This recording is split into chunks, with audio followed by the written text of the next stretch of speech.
my word, they are melted! They are down! A wipe coming in from the side of light side.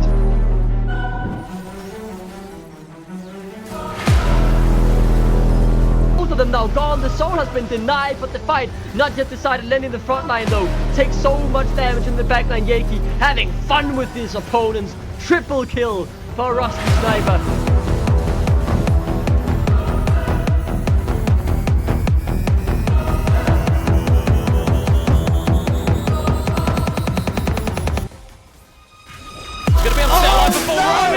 Finds the re-engage into the multi-man counter-strike.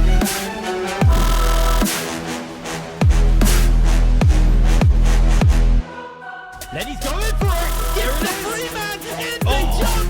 Novak stealing form after form. Raptors going down. EMP can't deal with Deadhound as they crumble. The pick in the clutch when it needed to happen. Torrent jumping back in. Booty able to knock back to. Here comes Ed with the multi-man drowsy. It's mounted soul for Ruddy. And here comes the Ezreal. Torrent has already been able to take out the enemy support. But the damage from Ruddy is too much. Silky smash through the left line side. There's too many people here for you to handle.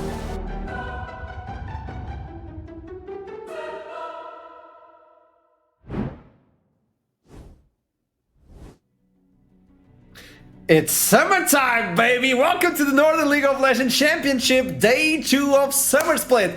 My name is Alexander Ashanomaya. I will be your host for today, and I'm not alone in the desk. I not only have Hiprain, but also a guest.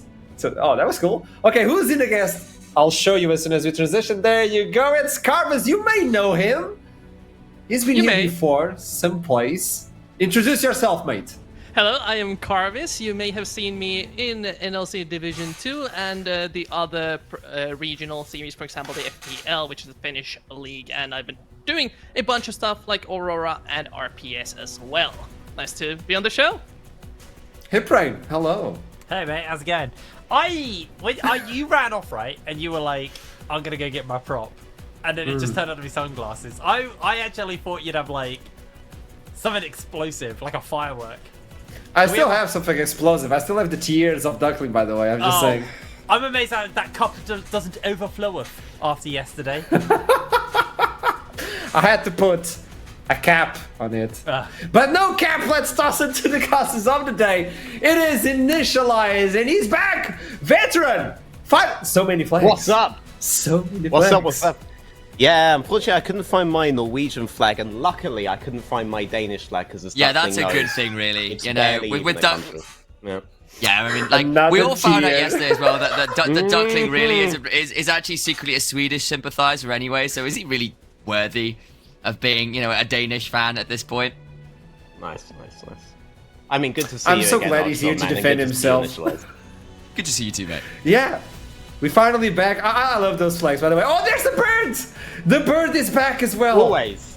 The bird never leaves. The bird never leaves my side. Even if it's not there, it's there in spirit. All right? European bird overall, especially Denmark. I'd love to add something, but that's just great. That's perfect. Yeah, I'll leave that one there. That's it. Nothing else. So Hiprain and Carvis, we have a lot to discuss. We had our previous day 1. We just started Summer Split. I want to get your first day impressions. Carvis, you saw what happened yesterday as well. So what stood out to you from the first day of NLC? What stood out to me the most, as an NLC Division 2 caster, some of the players from NLC Division 2 that got promoted started off a little bit slow, but people like Namex definitely showed that the NLC Division 2 came to be noticed here in Division 1. Yeah, it was a good day. It was a great day, actually. So I feel like, you know, it's really hard early to call kind of like, oh, this team's the best now because we've had one day of games, right? But I feel like we start to see some teams really come in swinging.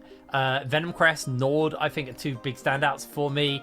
Ruddy as well, to be fair. But like all of those teams came in looking really, really hot yesterday, and it's nice because it felt like, you know, certain teams, Ruddy were a big one for this, so took a bit of time to kind of warm up last season, came in strong this season. Obviously, they didn't have Wolverine at the beginning of last season. They now have them for this season, and you can see already in the run-up, there's obviously been a major impact on that, and they are looking really, really good. Now, for NORD and Venom Crest, they were two teams who started the spring split pretty hot, but they tapered off towards the end of that split. So it's nice to see that they've kind of like re-energized themselves. And what I want to see them do is kind of hold a consistent level and not kind of have that underwhelming end to the season, which we saw, especially from Venom Crest, unfortunately, who really kind of they kind of fumbled the bag at the end. They were on fire at the start of the season, and it really crumbled for them.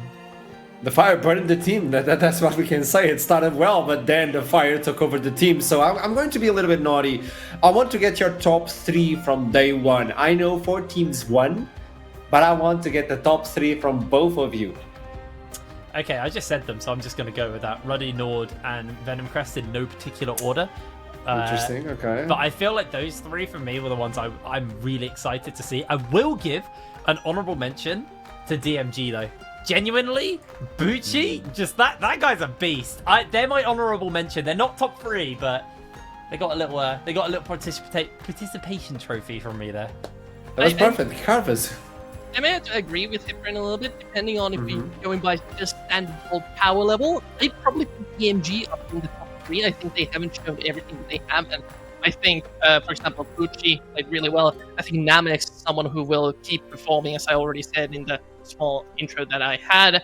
Other than that, I think it's NORD and Ruddy who will do well. Venom Crest, again, I think the solid 4, but they did perform really well. It just, I need to see more from them. But in the sense of like cooking, I love seeing LLS, and I want to see more of their style. It was not fair, the question was not fair, but also it's to get some perspective into the viewers back at home, because if you guys are playing our Fantasy League, you might as well understand where you should put in your players. So head on to our Twitter and sign in on the Fantasy League for the NLC Summer Split. You got the sand, you got those players, so join the fun. Duckling, for instance, is playing. I think his team is not really that good. He keeps talking about it, but I don't think it's going to work like everything else. But I think Initialize is popping off. That's what I can say about the Fantasy League. So head on to Twitter and join in. So if you want to understand what we'll be cooking today, might as well show you the schedule and the games that we will be playing. We talked about DMG previously, so there you go. DMG will start up this party with NORD. Verdant will follow up with Natives. LLS versus Ruddy is the match of the day. We'll talk about that further on, and then we'll wrap it up with Venom Crest versus Blue White. Yet again, Blue White's facing one of those top tier teams that we've seen before. So let's see how they're going to perform today. We will talk about that. Don't worry, we have a lot to talk about Blue Whites. It's a new team into Division 1. But who are we betting on? Who are the casters cheering for? Let's see predictions, because now we can bully each other. So, okay. Everybody agrees on Ruddy and Venom Crest. I was ready for you to flame me, but actually we're sharing the same same ones here. I think we all agree on everything except one. I see you are not DMG believers. I think you're underestimating this team quite a bit. Okay, justify yourself. I think the game that DMG showed yesterday is just a part of that they have in the core. Sure, Bucci had a pop-off game, but the rest of the team can match up to the power level that this top laner showed us. So I think Nemex is a threat, yeah. Here's my argument against you on that. I think DMG won because of Bucci. I think Bucci really popped off. He's going up versus Nilly, who is consistently the best top laner in the league. I think Nilly's just going to shut Bucci down, or at least just extinguish any hope of him like running away with it. I think Romeo is a total psychopath, and he will just be rotating around the map, shutting down mid basically, and getting Hunt into the game. Ecstasy, I don't know if I've seen enough of him yet, but I liked what I saw, but it's very early for me to kind of give you a estimation on how I think Namex versus Ecstasy is going to match up. But I think genuinely the Nilly and Romeo factor is what has me heavily leaning NORD in this particular game. Okay. I understand both reasonings, and I'm gonna say DMG versus NORD to me was the hardest bet or prediction for me on those points. I was really confused, but I don't know. There's something about NORD. I have some belief in them in this split as well. But DMG, they're popping off. I'll give you that credit, Carvis. I understand your predictions, but also Carvis. I mean, you're new to the show. You have to suffer a little bit. You ready? Am I ready? I think I am. I don't think you are. Hipbrain, are you ready? You know it. Of course I am. Yes, because we're going to play a game. Back at home, you guys can follow us on the Twitch chat by trying to guess what's going to happen. Let's play a game of Pixel Who? Oh, I like this one. I know you like it. Oh, this is a different grip. Oh, look at that. We got scores and everything. It seems like the thing is gonna appear right down below me. So what's gonna happen is an image will show up just like this. You have to predict it. The first one, calm down, Hipra, and I'll give you the first one to say, oh, me or something. I'll give you the opportunity to answer. And if you get it on the first try, you get a few points. Let's say 5. Hipra. Crypt Bloom. The what? Crypt Bloom. Oh! Man, you're really good at this game, but not today. It's not. Ah, damn it. It's not. Damn Okay, it. So... I think I understand the game, but I still feel Hiprin has an unfair advantage coming into this. He's really good at that one. I'm so weird at pattern recognition. It's really bizarre. Can we unpixelate it a little bit further? Do we have less pixels as we go? Yeah, let's go for the second one. Okay, there you go. Oh, now quick blades or whatever it is. Damn it! Yes. Carvis? No, it's you know, you can't say the answer before I tell you. Yeah, tell me, Carvis. He did go first. Navori quick blades or whatever the new name it is. I'm sorry, Navori what? Navori Flicker Blades. Navori Flicker Blades. I gotta give 2 points to you, Carvis, because you brought it up, but I'm gonna give 1 point to Hipran because he was one getting the Flicker Blade. The fidget spinner. Oh wait, wait.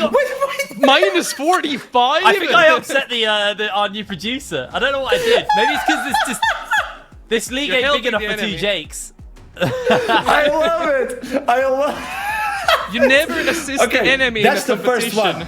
Second one. We ready? Yeah, let's go for it. Let's hit it for the second thing. We don't know if it's an item, a champion, or whatever that is. Ooh, that's a confusing one. Ooh, those colors are purple, the gold. It's almost like Aladdin-ish sort of colors. I don't know. Yeah, Carvis? I think you raise your hand. Oh, you think it's a champion? I think it could be the Rek'Sai icon or something. I'll give you a hint. It's not a champion. It's an item. Okay. Are we unpixelating it or? Okay, let's go for the second one. More pixels to you. Oh no! What is the name of this? I have no idea what the name is. I love chaos. Is it? Can I go? Yes. Is it Fated Ashes? I don't think that's the right that colours. could be it. That could be it, but it's not. But I see your reasoning. It's a support item, isn't it? And I'm totally. I don't think it is. Like, imagine you can put it. You can wear this. Is it, like? Yes. I'm not 100% sure, but is this the Zephyr boots? I don't know what the name is. No, that is Zephyr, but they're You're gold. not really far green. away from the idea, so let's hit it with a third image. We got more pixels for you. Oh, there is no more. There's no more unpixelation. That's it. I don't know the name, but I think I know what they are. I received the message of it's Yumi. It's not Yumi. That is not Yumi. That's a weird cat. Okay, so I'm pretty sure. Is that? What on earth is that? I'll give you a hint. We all have souls, right? And if you guys talk at the same time, you would be... Initial, I said it was Yumi. So for me, I thought that was the new boots, but I think I'm wrong there. Yeah, yes. I thought it would be new. Is that what it is? New boots as well. It is the new boots, and I'm saying like we all have souls. Bro, I have no idea. Imagine we talk at the same time. We would be Soul Echoes. Oh gosh, that is. Oh, okay. Nobody gets this one. What? Synchronized souls. I have no idea. What? I have absolutely no idea. There you go. Synchronized souls. You get a recall really fast. You're really fast, you know. Yeah, I don't think I've ever heard that item name before. Well, now you know. Third one. Let's go. So far, Hip Brain, you still have 1 point. Don't worry. What is that though? What is that? Oh, Think about it. Okay, there you go. Now is this it a is an easy Blackfire one. torch? What? Is it a Blackfire torch? Nah. What? Carvis, you got this.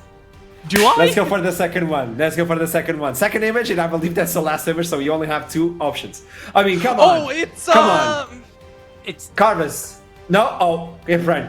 You raised your Fated hand Ashes. before. That is Fated Ashes, then, isn't it? It's not. It's not. Is it It's not? not. It's not.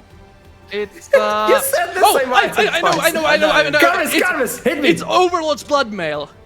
Oh, if only you got the name right. It's Overlord something. It is Overlord's Bloodmail. It is. You got the points. You got the. Oh, there we go. I thought. I'm so evil. Even production was like, you got it right. I Overlords. Let's give you 3 points because yes. Oh man, my Yeah. first loss. I don't know the new items yet. Wait, I don't know if it was- wait. Oh, no, Fourth we're done. image. We have 2 more. Come on, we got this. 2 more. Oh god. Yeah, don't worry, Hip Brain. The last one. If these are all going to be, Wait, you only have 3 in production? we only have 3. Easy, cleanest sweep of my life. Apparently, Hip Brain, you lost. Carvers, Apparently I you're did. the winner of this one. Obviously, this was The last was one trying was to get not that. Rejuvenation Beads. It was not that. The Oh, last one. Come on, yeah. man. That's my item. That one. I know we have some story going back in the day with that one. I Hey, think Carvers, you won. You were so preoccupied about the game show. See, it was quite easy, wasn't it? I think since these were all new items, I would have known 3: Blackfire Torch, Overlord's Bloodmail, and the jungle dot item that I forgot the name of as I'm talking. See, I don't think you would be good with that one. I don't think you would be good. Well, you got the test. Carvers, you made it. You win. I don't know if you're aware of this, but we give prizes to the people that win. Oh, Yeah. You're get allowed to something? bully Duckling twice a week from now on. but I already do that 3 times a week. Well, so Well, that makes it that's 5 on you. total, then, isn't it? I mean, guess can- your do they subscription stack? has been upgraded. Moving on with the show, we have a new cast and we have a new team as well. I want to know a little bit more about the new team, Carvus, and I'm going directly to you because I think you really know them, like specifically know them. I think one of the players is your roommate. I don't know, something of the sort. not that far, but but yes, But I do know Blue Whites, yeah. I do know Blue Whites quite well. They are a legendary team in the Finnish scene, have been as an organization in the FPL since 2020, have been playing in NLC Division 3, 2, and now 1. Mostly with a similar core or made of only Finnish players. This is the only roster in Division 1 currently that has all the same nationalities throughout all of the members. And this team is very interesting, coming out of the blue, literally. Just coming in with solo queue ranks. For example, in the top lane, Bollocks are currently Diamond 3. Mid lane, Bomber currently Diamond 2. Haven't played the game too much, and this was a similar trend in Division 2, but they still perform really well as a 5-member team. And they already showed that against Ruddy. We can see that we have a small replay from the game that we had yesterday when they were playing against Ruddy. And they really showed that they can play quite well. Sure, the early game and mid game struggled a little bit. Once they started to take initiative, playing on their own terms, they almost started to make a comeback. But this is the difference between playing in Division 2 and Division 1. They are used to players maybe not playing as confident as they do. Ruddy just able to turn everything around that they tried through their advantage. And Kitroken and Alex, we can just see this again in a 2 versus 5, completely stop the Baron take. Yeah, Ruddy, honestly, the biggest mistake I think the Blue Whites made in this game was just giving Ruddy so much comfort. Like, Alex on the Yone, it's just such a go-to for them, and Ruddy had an incredibly aggressive skirmish-heavy team, and I have to give it to Blue Whites because genuinely they played so clean, so crisp. They made a game where the gold lead was pretty enormous, not look that big. 7,000. The difference was, it was a massive gold lead over to Ruddy, but it still felt close. I think the difference is Ruddy recognized that Blue Whites are actually quite good at fighting and paid them their respect. And I think it was just a lot of comfort. They had a lot of power in what their comp wanted to do. I feel like Ruddy's identity of their team comp was really solid. It was just, we go forward, Karthus presses R, everybody gets blown up. And it was so well executed by Ruddy to make that game, be so far ahead as it was, because they were very proactive early.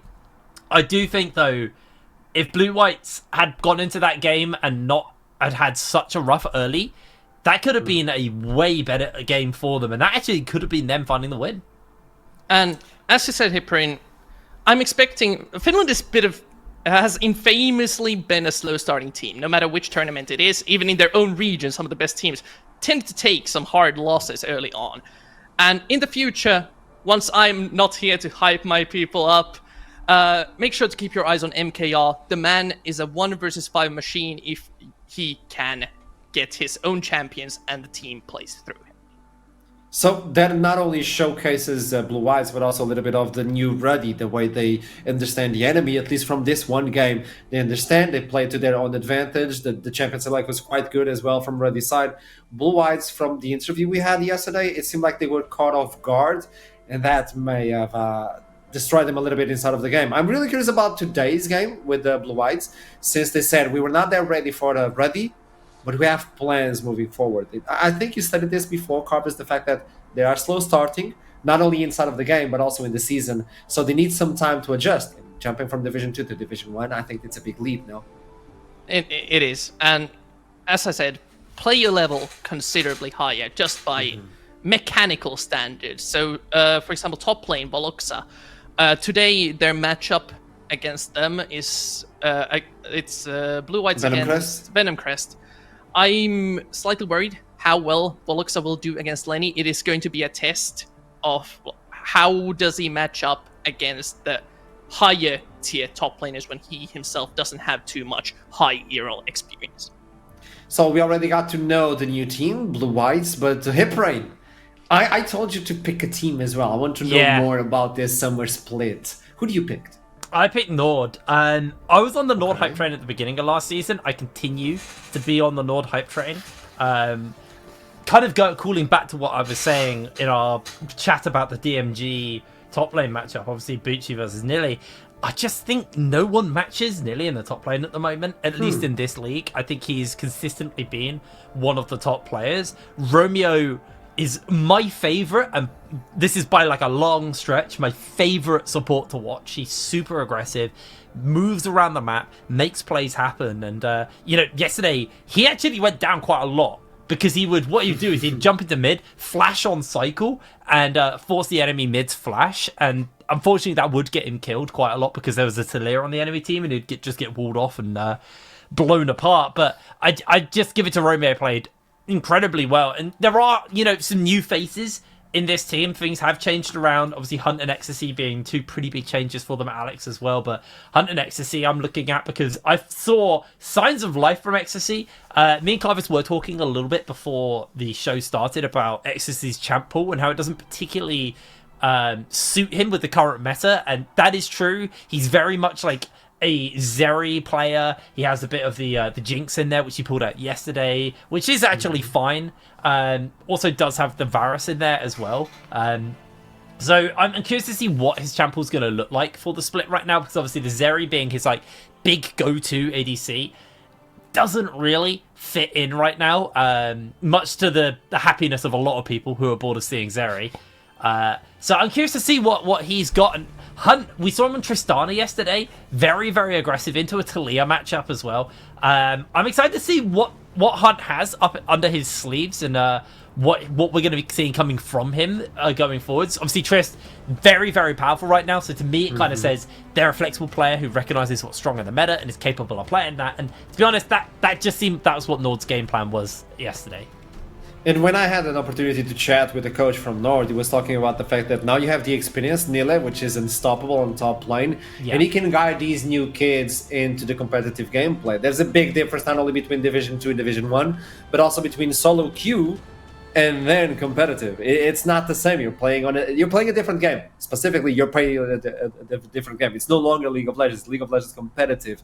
And it seems like having Nili on the top side with that voice, then you're having Romeo providing so much assistance to the map, and then the 3 new kids with that thirst for blood. I think this is a really scary team. And poetic enough, they're the ones that are going to be opening today's match versus DMG. You were defending a while ago, Carlos, for the folks who just joined in before the Champion Select.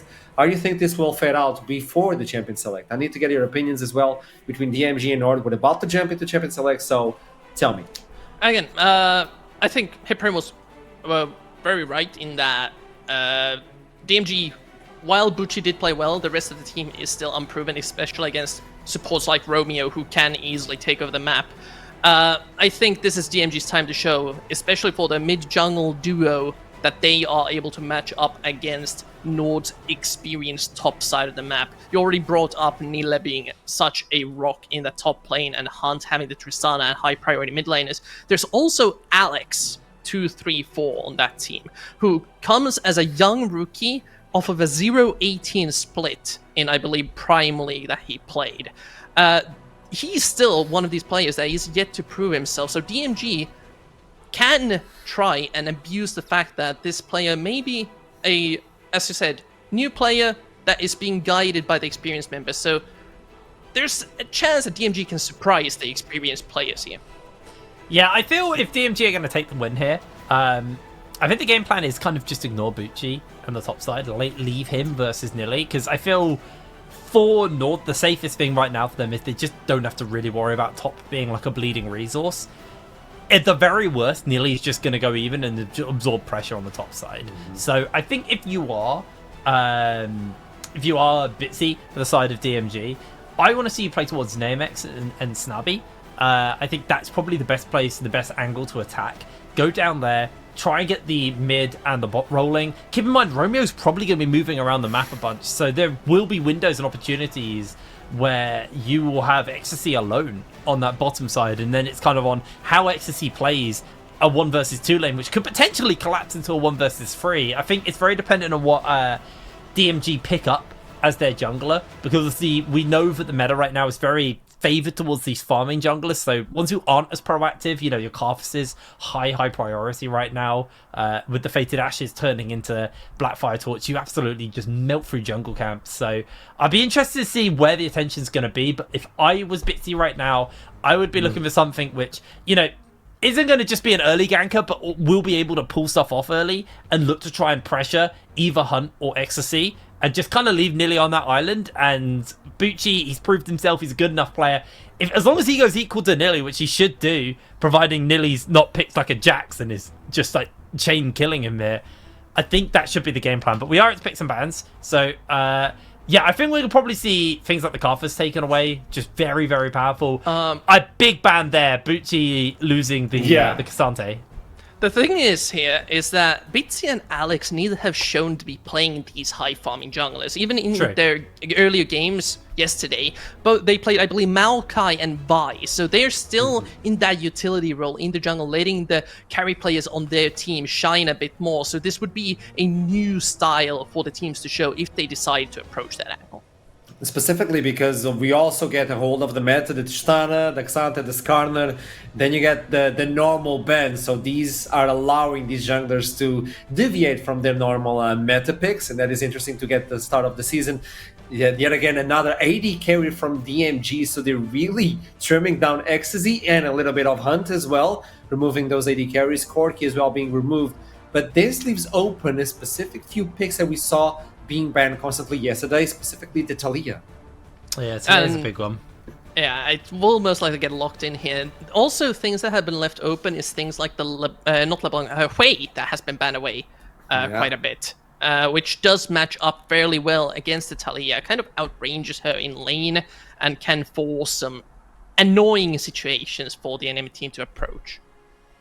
Yeah, I'm curious what they're going to look towards. I feel like they're not going to lock a mid in here. I think they'll probably look towards the jungle and a support. Remember, things like the Nautilus is open. With those ADC bans, I actually do understand why they leaned towards the Jinx pickup here, because Ecstasy, we talked about his already fairly slim champ pool. A lot of the kind of meta ADCs were just taken out of the game. They also themselves banned that Corki, who I really don't expect to see much play at all, just because of how strong it is. Picking up the Maokai, this is a nice one here because it can technically flex. We know Romeo likes to play these engaged supports, so you could put that bot lane, you could put that jungle. Technically, you could go top, but realistically, it's more likely to see play in jungle or in that support role. So they haven't really shown their hands here, and now it's back over to DMG, who are probably going to look to pick up themselves up an ADC. Next thing in the power list really is going to be the Aphelios, and that actually has a very nice pairing with this Thresh, because Aphelios doesn't have any dashes, doesn't have any real move speed abilities to him like a Jinx does with a reset, so the Lantern being a safety net for Namex to play with. So moving over to NORD, I assume at this point we'll probably get a good idea of whether or not this is going to be Maokai support or jungle, although I guess they could pick up a mid laner and keep the flex open. There's a lot of angles, but this Aphelios, already we saw it once. This is Namex's most played AD carry in Division 2 in the previous split as well. So huge comfort pick for him. And they're actually going to break the flex, picking up the Nautilus. So yeah, unless they have some incredible mid lane prowess with the Nautilus, I don't think Hunt is the type of player to go with that sort of a utility pick. Most likely heading into the hands of Romeo, and they want to just press R on the hyper carry and try and go. From what I'm getting, this is pretty much a deja vu from these teams. They're looking for their confident picks. NORD is probably picking almost the same as yesterday. I think they're just going for the comfortable. I'm pretty sure this is exactly what they picked, at least in the first half. Yeah, I'm trying to make sure I'm getting that information They definitely had a Jinx and a Nautilus, and I'm pretty sure they had a Maokai. Or was it Vi? They had one of the two picked up for them. So pretty much going mark for mark for what they played yesterday. Obviously, the Tristana banned away means Hunt can't actually pick that one up. Right now, though, their biggest issue is they are lacking in the AP front. Now, I believe it was NORD who pulled out the Rumble yesterday. Again, I could be wrong. I have a terrible memory. It is Rumble that they pulled out. When the Cassante was blind picked, it's a good matchup for the Rumble to play into, and Nile, of course. I think this is the main Rumble player that we have in Division 1, just a monster on that pick. And he could pull out things like the Kennen. Even there's a ton of good AP picks that you can play up in the top side of the map, so nothing's locked in for NORD just yet. Yeah, I mean, you could still go AP mid as well. I'm not going to talk hovers because that would be clown behavior. No, you don't. I'm curious because obviously we got things like the Lilia as well, who, you know, a little bit lower down that totem pole, but does have the ability to kind of flex again with this Maokai and put the Lilia in the jungle. They decide to go for the Azir, which now means they can look towards something maybe a bit more frontliney for Nilly in the top lane. Things like the Ornn up and available. Obviously, with the Rumble ban away, they could just go towards that. I actually feel like a good frontline here for Nilly might just be the best call for them. They're going up versus Bucci. They can just pick an Ornn, clear waves, play safe. With the Sejuani getting picked up, though, Bucci could go Renekton or something like that and just kind of predict a tankier pick coming in from Nilly and just pair up with Bitsy and go for a bunch of top lane ganks and use that permafrost to your advantage.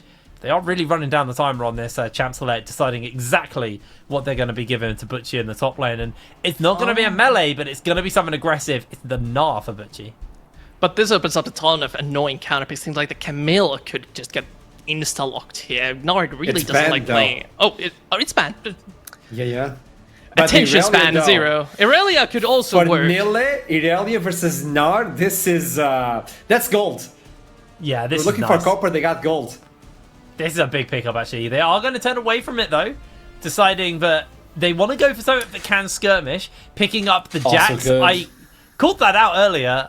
Didn't actually expect to see it, but what this does mean is Nilly should be pretty comfortable in that top side, providing Bitsy's not just perma-top.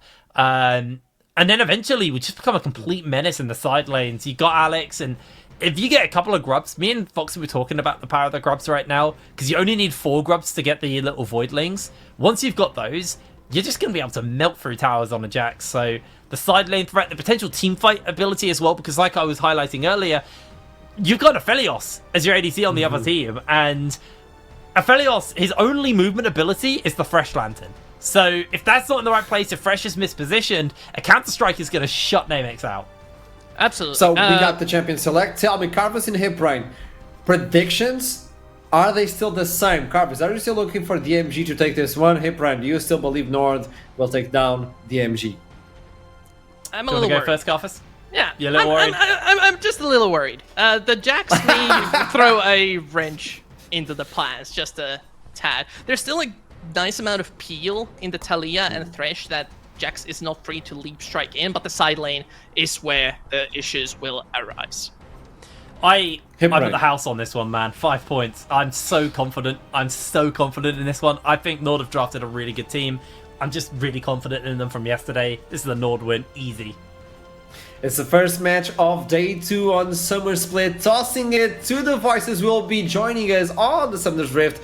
It is Veteran and the individual who doesn't know what a cat looks like. Wait, what?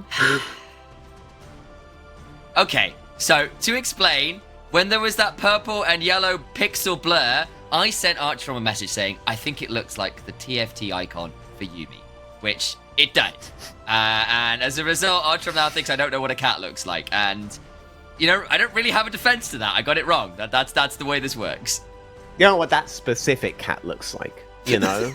Like, you're someone who's seen, like, white swans their whole life, and then when you see a black swan, you can't identify it as a swan even. I mean, it's like, why is it dancing ballet, you know? I don't understand. Yeah. Exactly. I've only seen, like, maybe 2 cats with books ever in my life. Well, precisely. Yeah, that's the Cheshire cat and this one. So, you know. Yeah. I mean, the tenacity of a cat is the kind of thing, by the way, that Skaterwat's going to need on that Talia if they ever want to catch out the Jinx in this game, right? There's a lot on him to make it work. Is an excellent reference to both Cat's 9 lives and getting us back on topic. That's impressive, mate. Yes. We had some pretty interesting thoughts, or you do specifically, when we were chatting about, how on earth are this Talia and everyone else going to try and get to the Jinx? Because Ecstasy, theoretically, should be pretty safe this game, right? Yeah, he is. I mean, I've always been a big advocate of the Jinx into Aphelios compositions. You need, like, 3 basic things to go into the Jinx. Ranged engage, ranged DPS match. And if you don't have those, it's kind of over. You do have the better 2v2, which is the third aspect that you need.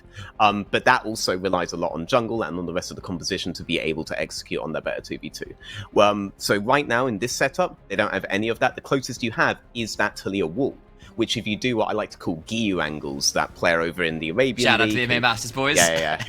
who had that brilliant game against K-Corp. He was really good at going into Fog of War and finding these angles where he just walled off the Jinx from the rest of their team, or put Jinx in a position where he could easily close the gap for everyone else. So a lot is on him. There's synergy there. Gnar are from that Talia wall, right? That can work. Yep. It's a pretty high level of play that a lot of mids don't necessarily execute really, really well. I think it's also worth saying that the other way they can play this is, obviously you've got Sejuani, you've got Talia, you've got Thresh. Yeah. If you can just get to the point where you've got enough damage to kill first target and go, well, whoever's in the front line dies immediately, well then Jinx isn't safe because she's got nothing to stand behind her. So I suppose there's that angle too, but that's not always the easiest point to get to, especially when you're matching into an Azir Jinx, who are, as ever, 2 of the best scaling carries in the game. Yeah, and Jinx as well has longer ranges than even her extremely long auto attacks allow her to play. You can think of Jinx's R as a repositioning tool, and so long as her team has burst, has damage, has lockdown, they can get the first reset for her just based on her ultimate, so she can play from like 1-2 screens away, use that R, get the first reset, and rejoin the fight off of her passive. So Jinx is a very difficult champion to play into if you don't have something like an Ornn, like a Leona, these things that have to throw their bodies in, but can still get really good engages on you as a low mobility champion. Rumble's also a really, really good example. Aurelion Sol was the king example. I don't really see any of that here, so I do think they're playing on the back foot. And when it comes to like side play, Nilla's on Jax in a matchup he's going to feel comfortable on. Yep, in towards that Gnar. He's going to be able to get pressure on the map. He's going to be able to win top side, especially in that 2v2 with Maokai. I think they have a lot of advantages coming into draft to make this game work. Well reasoned. I think from my perspective, before we do go too much further, dig a little word for production, there's a slight technical issue, so we've got a moment or two to keep breaking things down. I don't think it's like so far out of reach here, because of course you're looking at the likes of, obviously we're shouting on Ecstasy. Fantastic game yesterday. I know you were talking about him and Hunt as two players you really, really rate and have got a bit of history in terms of following these guys, but Narmex on the other side is on Aphelios. We know exactly what mechanically prodigious players can do when they're given that champion, and if you've got things like the Talia and the Thresh, you will always hit a point where if you hit enough of your skill shots and CC chains, people will die. So I still think you've got options. It's not a complete wipeout here, but I see where you're coming from, particularly with like the Edge and saying, look, the Jinx should be a bit safer than you'd like. The Jax in a side lane and the 2v2s should be safer and more viable than you'd like. And we're also somewhat ignoring Maokai R is basically just a massive tool of zone control as well, so right? True. It is a fairly safe composition. In terms of player makeup, though, like, yeah, I love Hunt, and seeing Hunt on the Azir is going to be really, really interesting as well, because this guy's basically an assassin-only player for the early part of his career, and Azir is always one of the big gateway champions now for assassins looking to learn mages, and also for mages looking to learn assassins, because you can play Azir both ways. So I feel like this is one of the mage situations going to be most comfortable in.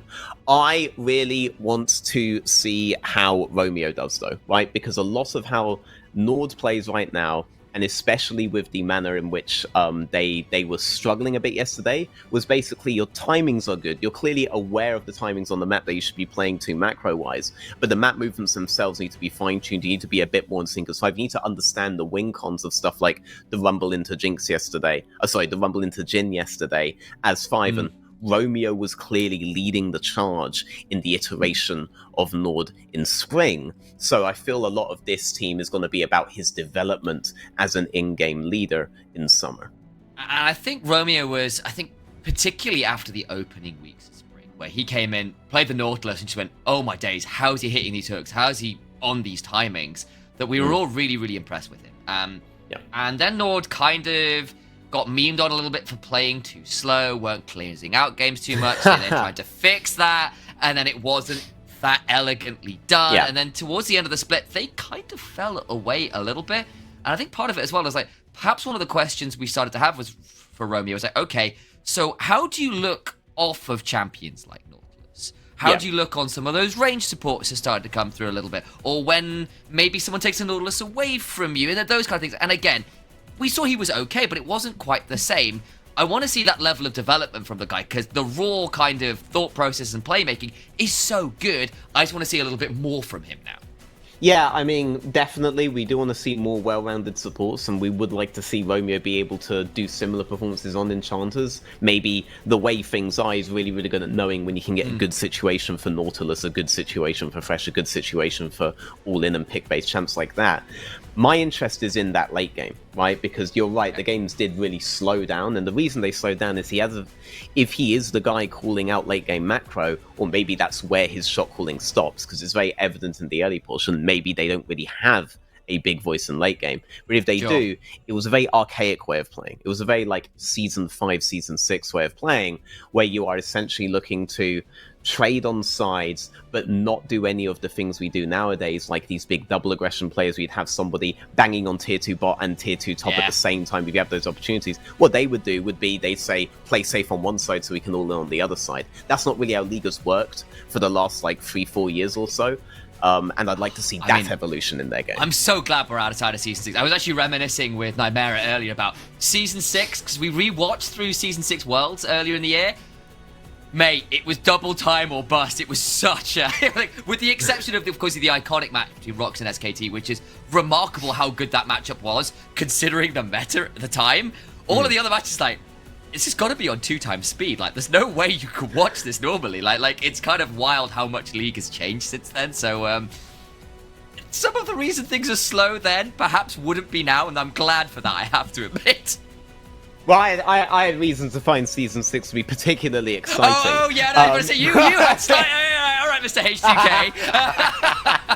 How's that semi-finals treating you now?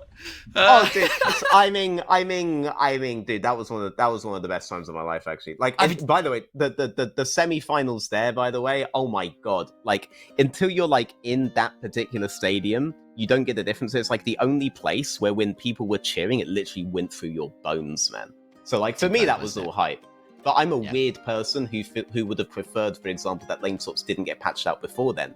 Lane swaps, for example, of which are actually back, despite Riot's best efforts and best efforts of everyone involved, they may be moving away, but the conditions by which we ended up at a position where swaps are good again, those actually haven't been dealt with. So that's always in the back of my head. Yeah, and I feel like we are still seeing those. It's just like, and what I'm glad is it feels like lane swap is a choice, not a necessity, which I think is kind of a nice thing to see. And it feels like we're not seeing the same level of lane swaps where it was, okay, the first 10 minutes of the game are somewhat solved, and if you don't follow the checklist correctly, one team just sort of loses off the macro dominoes falling wrong. And now it feels like, actually, when we are seeing lane swaps, they're a little bit more nuanced or shorter points, or just getting rid of the first couple levels. It's a lot better on that front. But enough of us musing about technicalities and macro motions of eras past. Hearing from production, we might be well heading over to the analyst test for a moment or two while we're still dealing with this technical. The implication, by the way, that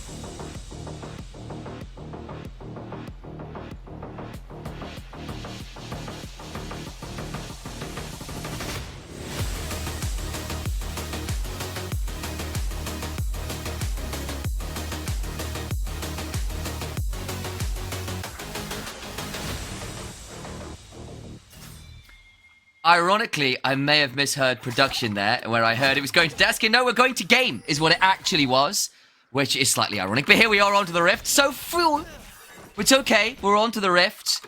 We don't have to deal with any of the fill content for now. As it stands, nothing super spicy at the level 1. I'm not looking at anything like those early invades for the lane swap wards that we were kind of musing over as a macro move moments ago. I mean, I feel like there's a lot of nuance in swaps, by the way. I think people distill it into, like, a specific subset of moves far too easily. There's a lot of nuance in what you can do, and there's actually some very big plays. Like, you're saying if you go through the checklist straight up, then, like, things kind of get very samey and you're very much in the lead. But you can, like, for example, if I was to delay my recall, say that I'm fresh or Nautilus, I was to delay my recall and sit in Tribush for like an entire rotation longer than I really should do, I can immediately make a comeback on that first item by making a full pick-off of that they're not expecting while they go for standard boards, right? So if I move off of that list when I'm losing on the standard list, I can immediately change the map. You're just not seeing the swaps get to that advanced point yet. Yeah, it does feel like we're not seeing those really extended lane swaps in quite the same way. And also things like plates have become obviously a significant difference maker when it came to those. But as it stands, as we're saying, it is standard lanes for now. We're playing the Thresh Aphelios, which was the classic combo when Aphelios was released. It does allow him to play super aggressively forwards with the Thresh lands and stuff to keep him safe. And you can do some dumb combos with Gravitum and Thresh, Q and all that kind of jazz. But hopefully we'll... Yeah, I just want to say, this just makes my point, by the way, because the other thing I like about lane swaps is I wouldn't have the time to talk with you about stuff that's not even happening in-game now, because nothing's happening in-game in standard lanes, are they? Alright? What do you want me to do? They're full clearing top to bot. Brilliant. They're slow pushing bot on top. Amazing. Can you tell that Veteran's a lane swap enthusiast in that he says nothing happens in standard lanes compared to lane swaps? Nothing's happening! I'd have to talk non-stop right now if it was a lane swap. Nothing is happening right now. Wow, Peachy is like vaguely freezing. I wonder what's going to happen here. Very passionate about this, I love it. I like, come on, man. You want to talk about standard moves? Oh, well, what's this then? Is this nothing? This is normal. This is normal. Oh my lord, my boy got a push on bot, so he moves in towards the mid lane. He didn't have HP traded unreal moves. There you go, yeah. Skateward did, though, he did play towards mid and top there. He just didn't fully commit into vanishing towards top side there, right? Because he doesn't have the full info on what Maokai is doing. For all he knows, Maokai could have given up 2 camps to stay there as much as he likes, in which case, yes, you don't vanish all the way up into the brush there. A little bit of a double entendre occurring, but nothing too surprising yet, right? Well, he gets away with it, a little bit of a close shave as Romeo came roaming in to at least chunk that out. Hunt gets a bit of a shove and a bit of an early trade. Of course it is. Still Skate with a slight early CSD, but again, that will hopefully be evened up by the way the waves are. So nothing really to write home about as yet, as Namex throws down a moonshot, tries to be obnoxious with that Calibrum Q. And Alex has a wander through mid as well, and Skate like, why have I got multiple people rowing through my lane twice in the last minute? Yep. I mean, nothing absolutely major there's going to happen from the Aphelios until we do get onto that level 3-4 area where Purple Gun starts to be a factor. That's when you would like Sejuani on this next pass to see if she can do something with the level of CC and CC chaining possible here. You just land a purple into an easy fresh hook off of your point and click CC there, and if Sejuani is there to follow up, you should just be dead, especially on this side of the map where there are more entrances now than there ever were before. So we're interested in seeing what Sejuani does after this second clear, and if Maokai is going to be on time to match that. It's easier said than done, of course, but we'll keep our eyes on it. The Sejuani currently clearing top to bot, so we'll see where that's all at. Finishing off the Wolfcamp respawn. Yep. I just want to say that gank from Nautilus didn't even burn a flash. No, it didn't. It just got a chunk and a shove, you know. Wow, standard lanes are so entertaining. Just like, I don't think you're going to convince people off, what, 5 minutes of gameplay. Any time have we missed anything by yapping like this? By the way, no. In fairness, we haven't. We've been yapping, and you've been molding over lane swaps not occurring, which is the most analyst moment I've seen in a little while.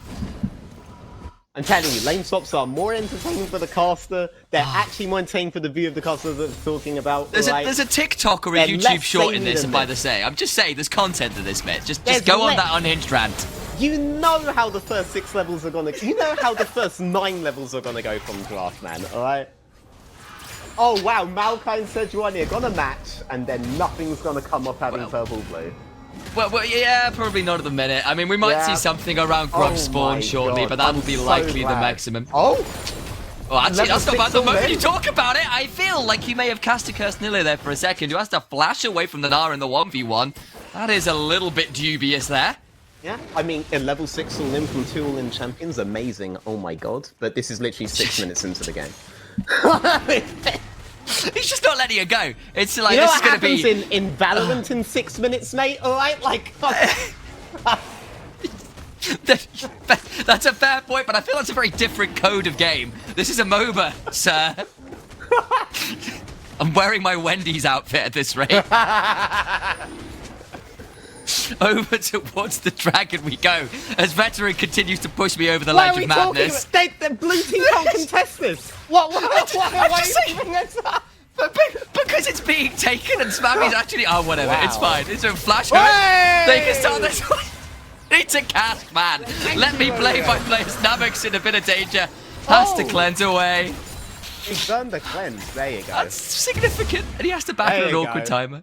Yeah. Grub's on the other side are traded, so the neutrals earlier are traded in a surprise to no one, and certainly not Veteran, who I'm sure is just ready and willing to comment on it once more. Bro was pushing lane on the same side as like 3 people were taking break. I'm shocked that enemy went in. You are one of those people who just like will take a point and sort of like make it as big as you possibly can and just scream to the heavens about it. It's a very distinctive part of your personality. It's great. I'm an analyst, mate. I can analyze anything. Right? Yeah, it's true. I feel like we had a... we've had some very interesting conversations with the Green Union, you and I. About we were having one about like, well, you're reading a book on like NHS policy right now. That's just the kind of guy Veteran is. He's a very learned man, so to speak. He brought this up, not me. It's true. I'm leaving it there, but just as a point of context. I feel like going any further would be a mistake, but here we are. Maokai flash up in 10 seconds. This will surely be put to good use. Alright, there's no cleanse on Namek's on bot. Maokai flash incoming. Top to bot clear from the Maokai. So unless Sejuani pulls something so disruptive on top that Maokai thinks it's worth his time to move from Raptors and towards top side. Vision. Okay, mechanized there, but there's a counter strike. Actually, into the Glacial Prison's pretty solid, and that's fairly disruptive. There's no teleport either. Nilla will dodge the initial boulder toss, but is surely dead to rights. Might try and get a last minion or whatever. The crunch lands. Sorry, make that a wallop lands. And first blood goes towards Bucci, and Maokai will still be clearing top to bottom. Yeah, no teleport on Nilla there, and for Maokai to decide it's worth him to go topside there, I definitely don't think he'd think that while Talia is doing that lean. He'd be at a 3v2 maximum, probably delayed, probably would just get traded on by the Talia moving in there. So good utilization of fake pressure from DMG as well. A very punishing state of affairs for Nilla. Narc can extend him for an additional wave, reset, and be in a really, really good position topside. And Nilla's always being a player that we talked about as being a force to be reckoned with. So eliminating his threat early on, that's a really, really good scenario. And now on this wave push, we'll see if Maokai, Azir, who we see leaning on bot side now, do try to do anything with this cleanseless Namex and the flash being up on the Maokai. They are in full control of bot side here. Let's see if it extends any further as League officially begins 9 minutes in to a standard lane. Romeo and Ecstasy are around. They're doing too much here aside from attempting contested. But you can see Skate Rock ends up on a Maokai sapling, but was looking to roam over and over the wall. The hook lands, only onto the Nautilus, so Romeo should be okay as the ult now begins to fly. Trying to find an angle in with the Weaver's Wall as well. The permafrost coming on down. Romeo, dead to rights. Damage on the other side on Namex is solid, but not enough to kill him. And it is Namex that picks up the kill. Kill onto the Aphelios, despite the invade being Nords on the play. Yeah, and I mean, we did see everything come down on bot side here, but DMG playing defensive, playing with some pretty good ultimates at that point. You had really good gun sets coming out of Namex. We are at that stage where he gets to go into the blue, red, red, white, white, green, and set up his guns for the rest of the game. So that was one of the hardest times to fight an Aphelios team. The sheer threat of the power he has both on his R and he's able to get up close and personal was really good there. So skirmishes would favour DMG going for a straight play in that jungle, assuming that they will go for, say, wave instead of that grouping, I think was quite naive, right? And I do want to say, you would see skirmishes like that happen much earlier on if this was a lane swap scenario, but as is, you have to wait 9 minutes for basically anything to happen in a standard lane. The lane swap manifesto by veteran Emir now. You've changed your Twitter at. Yes. Brawn the appeal. I've updated. It's true, he's updated alongside the flags. But yeah, no, I hear the point as well, and actually, this is also then a really good sign, because obviously DMG yesterday actually had a really good game. They looked pretty solid. Namex in particular was an absolute monster. Bucci had a solid game, and again, this is a player into Nille, right, who has been one of the best laning top laners in the NLC for a couple years now, and kind of getting taken to task here. Partly in the 1v1 having that flash blood and then dying for first blood. That's good signs from DMG. Of course, they've got a long way to go before confirming this is a one game or anything, but it is looking pretty solid, at least off the early moves. But there's also a factor here of what we're talking about pre-game, not about the swaps, but about the fact that NORD are good at being there on timings, and then it's the execution that we see them lacking in. They were there on the first Drake. They are there on the Void Grubs. They were there on red buff spawn on bot side to utilize something from the fact that their bot lane had a pushing lead. But when it comes to the minutiae of execution, that's where they start to be a bit off. You do see this a little bit as well, where Jinxes just interrupt backs to get better timings on the map. It's a regular thing.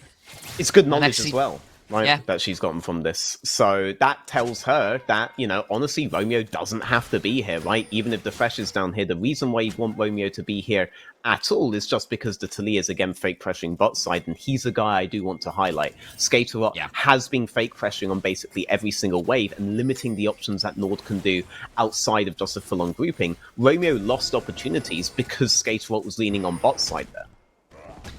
Now we've got a dragon spawn. It would be second dragon to NORD. And what we've kind of been seeing on a couple of the leagues as well is if you're giving 2 dragons over for free in the current meta, it feels really rough kind of into the mid stage of the game in terms of what your macro options are. So I wonder whether DMG, with a lot of their ultimates coming back up to play and a lot of those initial items getting completed on those core members, are going to be ready and willing to fight this.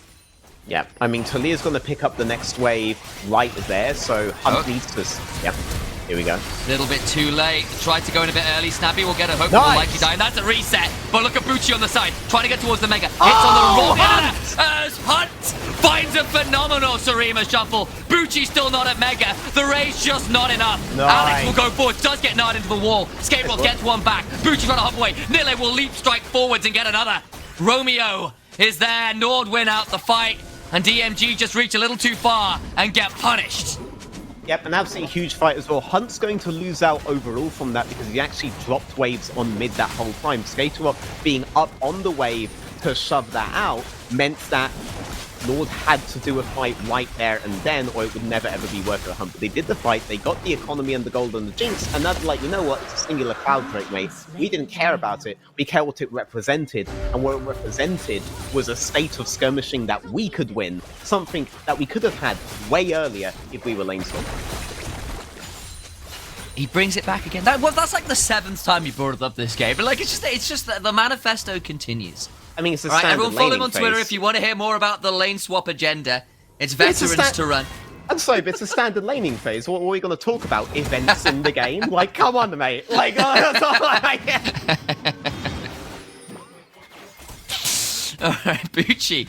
Still 2-1, still pretty strong. The 20 force and the steel cap's completed. Trying to continue to pressure this topside where and when they can. And then they're still down a significant margin to the Nahus. ahead of the curve, which will help mitigate the Jax scaling on paper. The NAR should be able to win out on that side and for a little longer than it might have been if the game had remained even. Of course, the other side of that coin is Ecstasy picking up a kill, getting that Infinity Edge early. Yeah, the Collector's in for the Felius. That always feels good. Maybe look to use a clear here. This could turn it around. Romeo misses the wall, cannot get beyond the wall, and that means it'll be another kill over to Namex. But actually, it's Skate Rot who picks it up. Yeah, missed the Jinx, but did successfully split Romeo off from the Jinx and get that isolated kill on towards Namex. You do see green-purple setup from Namex, which indicates going for the much more useful Aphelios gun setup, in my opinion, as opposed to the blue-green that leads to one specific bad gun rotation. Is only really worth it when you're on 3-item onwards. But AD carries a terrible thinking. Oh! Binding Eclipse into the ult! And it just doesn't matter because it jumps in there! Lives up to its namesake. It's pure ecstasy for NORD right now after that one. 100%. I mean, that right there is consistency versus an absolute psychopath. And you do need, having a good psychopath in your AD carry role can be an absolutely beneficial thing. But right there, you see ecstasy being the rock, waiting for the enemy to make that one mistake, and in one flash, he does a full outplay on towards Namex. And Namex did play that well. He did play that well. It looked like a done deal. Was a good call. It did look like a done deal. The ecstasy, once again showing up for his team. He didn't die yesterday, right? He may even end the weekend deathless at this rate.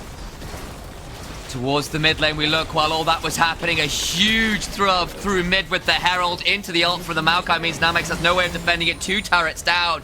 And NORD just invert the gold lead. They're now up ahead about 1,000 odd gold. Yeah, Jinx is roaming up here. Bucci needs to be a bit afraid, but there is still a crunch away, so not too much more to be found. The 1v1 is never a 1v1. We all know this at this point. Yep, I mean, with the map opening up like this, once towers start coming down, groupings start happening everywhere. Everybody starts being able to pursue each other, and you'll see much more fights, much more acceleration. If only there was a way to get towers down earlier in the game, rather than through these standard lanes. Well, 6 scrubs and just shoving standard lanes, right? That's the way you do it. Don't need a lane swap for that, right? How long does 6 scrubs take, mate? Like 10 minutes, so like... The maximum, you know? Just play Caitlyn Lux and Shepard. Play Caitlyn Lux and play for the lane, right? That's the way. Where are grubs, mate? Grubs on the top side of the map. Where's most of your team on the bot side of the map? How do we get them from bot to top side? You swap! He has an answer for everything, I tell you. This is your color cast of the day, ladies and gentlemen. Prepare yourself for more lane swap agenda. We'll be continuing on throughout the day, and potentially continue on towards a little bit of a river setup here as DMG move in force to try and wrestle a bit of consistent vision control down and look to play for this mid lane. But I don't know how much value they're realistically going to get here. The hook's not bad, but Romeo just hooks in on Dynamics, who flashes away, stays alive, gets the Severum ult, and Snubby just dies. They well overforce, and Ecstasy is excited, and again the namesake lives up. There's just no stopping of a flash, a dredge line, and Bitzer has to flash over the wall, but an Arctic Assault is just not enough. Ice in his veins, but unfortunately, there's just not enough blood to pump through the heart. He is dead on arrival, and State Rot alone survives to try and mourn the passing of his team.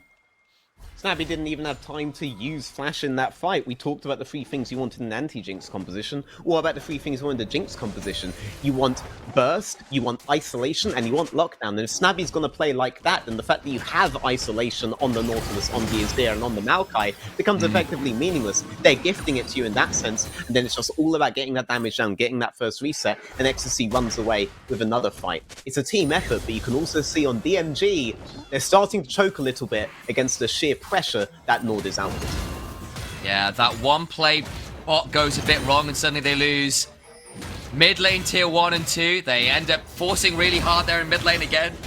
Getting a little bit dicey, and now the Jinx you were kind of calling out, we both kind of noted, yeah, gonna be not the easiest to get to on a consistent basis, assuming a front to back, you know. Is now 4-0-3, has got all of this front line that's doing just fine behind them. Very, very difficult to manage unless Bucci or Skate Rot somehow find a really good flank. Yeah, I mean, again, Skate Rot gets that wall, and then NAR can just pile drive that guy into it, and everyone can walk up. Jinx can't maintain range in that scenario without burning Flash. So that's the play. You need to burn Jinx's Flash pre a big objective, and then you need to have your ultimate cooldown up again before that objective. So 2 waves before any objective, you do want to see an aggressive play coming out of DMG. You need to see that aggression coming out 2 waves beforehand.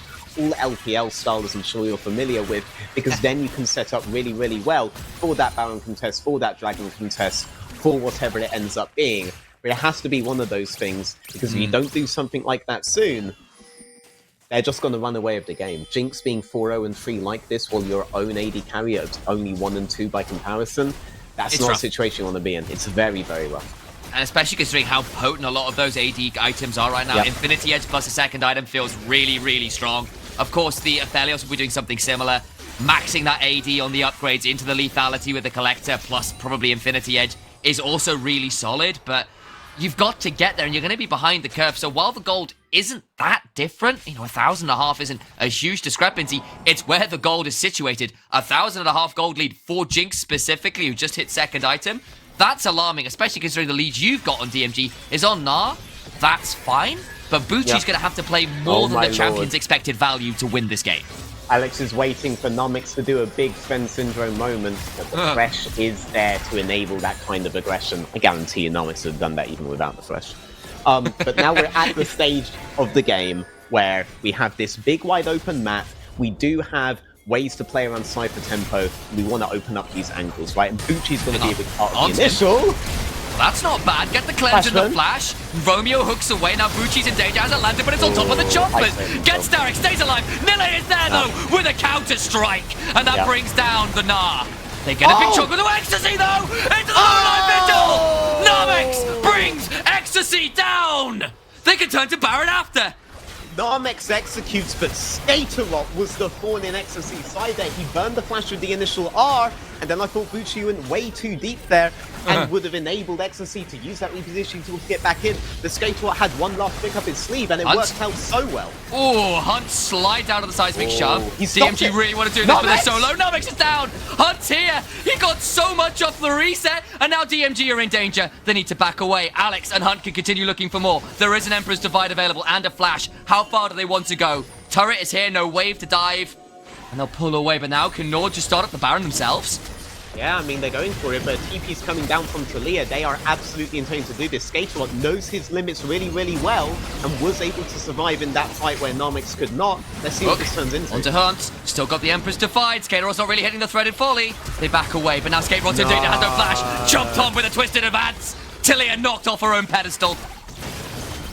Yeah, I mean, went really far in, but at that point you either do that or you end up losing the Baron in the long run. So good play overall by Skaterot. Just falters a bit at the end there, but all the attempts were good. Now it looks like this is just NORD's Baron to take. Oh, they're turning. Get onto Snappy again, and that's another member that Bucci's nearly at Mega. Narmex is respawned. He's actually out by the blue buff. Into the back of the pit goes Bitzer. Can't get the steal. It was close though. What about the fight afterwards? Hunt being run out. Ecstasy is here in the back of the pit. It just doesn't matter, and they won't commit to anything more. NORD punished DMG starting up the Baron. Hunt with a monster TP and 2 items helps them get a Baron of their own. Both mid laners being critical playmakers for their team. Skaterot's opening play to burn the flash into. Surely he's out. I don't know. How far does Narmex want to go? Can't quite get the value. I don't think he hit a crit there, so can't get the skewer even with the Collector. Wait, how far is Skaterot going? Ooh, can't interrupt the back. Wow. That's very sad. Unlucky. But Skaterot and Hunt both being massive playmakers and extremely long Baron contest for their team. Skaterot with the initial flash burn with the R, and then saving the rest of the team after Jinx got the reset with his W, with his E, and destroying that Jinx. No deathless weekend for you, Ecstasy. But then Hunt also on multiple different Baron contests afterwards for that one long elongated one, able to make the catches and picks for his team as well. Destroying Narmex, definitely punishing him for being out of position there, forcing Scale out of the fight, and then the turn with Alex 234, and then the turn again on that 4-man on the Baron. Very insane play from both mid laners here. Real big players for their team. Romeo looking for the hook, flash, lands it onto Bucci. The depth charge afterwards gets Skaterot in danger, and down goes the Gnar. Skaterot down over halfway, nearly looking for the counter-strike and gets on top of Snarby, who's dead. Romeo pretty low afterwards, lands another hook. That's very deep, does go down, misses the Emperor's Divide, trying to heal up, but the 3-man counter-strike! Nille brings them all down, ankles shattered, base broken, and NORD can end the game right here. walk forward, and then there you get to see the displacement, there you get to see the lockdown, and then you get to see the first reset, and then it was kill after kill after kill for Ecstasy. No W landing from Skater at that time. All the abilities were used really early on. No way to reach Ecstasy, but NORD have reached new heights in Game 2. DMG thought they had the moment. They caught Ecstasy. They had a 4v3 and a Baron in their eyes. It's not just that Jinx they had to be aware of. Hunt, another member that we've been excited to watch, comes in and has a monster Azir turnaround at the end. And NORD, a much better showing than yesterday where they looked a little bit dicey. Once again, though, slight mid-game fumble nearly cost them. In another world, that Baron could have gone very wrong.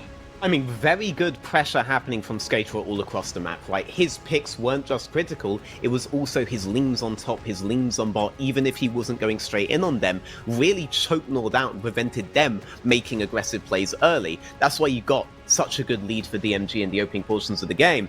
Honestly, on that whole Baron commentary, I was leading up to NORD have the Baron. Are they going to be able to do a fast or a slow end? And unfortunately, they ended about 1 minute after that. So very aggressive and strong showing. But a lot of that power is coming from these two carries on top of the picks that they keep making on top of picks. Excellent showing from NORD, but DMG continue to show that they are here to compete at the very least. But that's only game 1 of the day, so we're going to cut to a break, and when we come back, the analyst desk will take us through that game and prepare us for the next.